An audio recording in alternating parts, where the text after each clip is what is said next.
Good morning, day traders and potential day traders. This is Nuke coming at you live on another episode of Day Trading with Nuke. And this is going to be the first filming that I've done for a pre-market watch list since I've joined up with TrickTrades. Without further ado, let's get right into that. I'm going to go ahead and give you my screen share, and we're going to kick this pig. All right, starting out. It's going to be a nice, simple list. I've got NVDA up to bat. And if you look back, NVIDIA's just like fell off of the planet, man. It's down by shit like 100, 150 points. Anybody that's been with me a while, you know I can't add. But look how this thing has dropped down. It's way below the 200, way below the 50. It's just going. But it did base out there last week a little bit, and it caught a little bit of a bounce. How much of a bounce? We'll look back at that on the daily chart, and you'll see it was less of a bounce than just of a dead cat, right? So anyway, we don't have a whole lot of data to lay over, but judging what we've got on here, what I would be looking at today from the Fibonacci's, if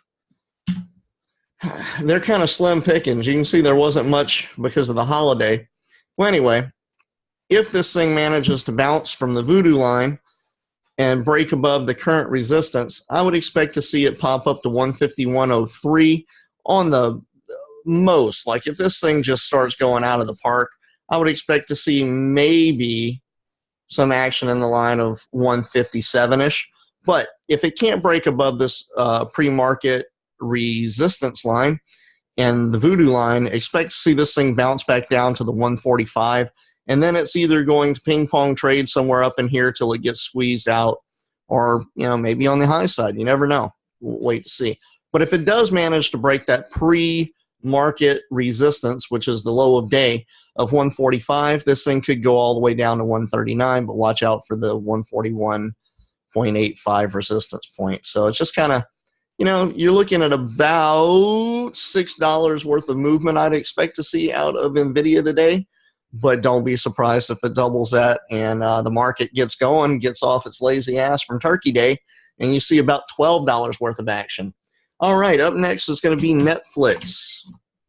Netflix coming at you. Woo, look at this thing, man. Netflix, following the rest of the tech slots, has just kind of fell off the planet lately, but it's been consistent. Now, what was last week's support, now currently we're falling underneath that. I'm using that for today's resistance. We haven't got a whole lot of action down here, so I'm going to use, should have drew this out for you earlier, a little bit of resistance from last week. Let's call that reasonably valid. My colors are going to be inverse here because this was support, now it's resistance. I'm just going to go ahead and use this because it was support before. Yeah, we'll go ahead and change it for you. How about that? That will stay consistent. So I'll mark this one to my green, and then we'll change this one up to red. There. Now everybody's hunky-dory, and all my colors match like they normally do. All right, so moving forth from here, what can we expect out of Netflix? Well, if it continues on this path here, expect to see it bounce off of this support line, come back up and test the voodoo. I'd expect to see this thing kind of sandwiched down here in this wedge. In the event that it does break out somewhere around that 263, 262.5 mark, look out, because I firmly think there's going to be a top hat in here, and it's just going to bounce right back down to the voodoo line.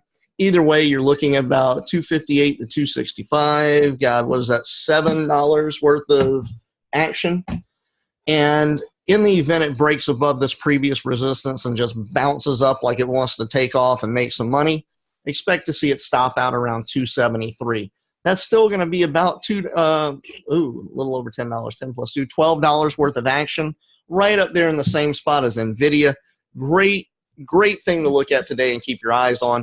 In the event that it breaks down to the low side, I don't expect to see it get much below 250, but really not banking on that one. I'm thinking we're going to see some basings here.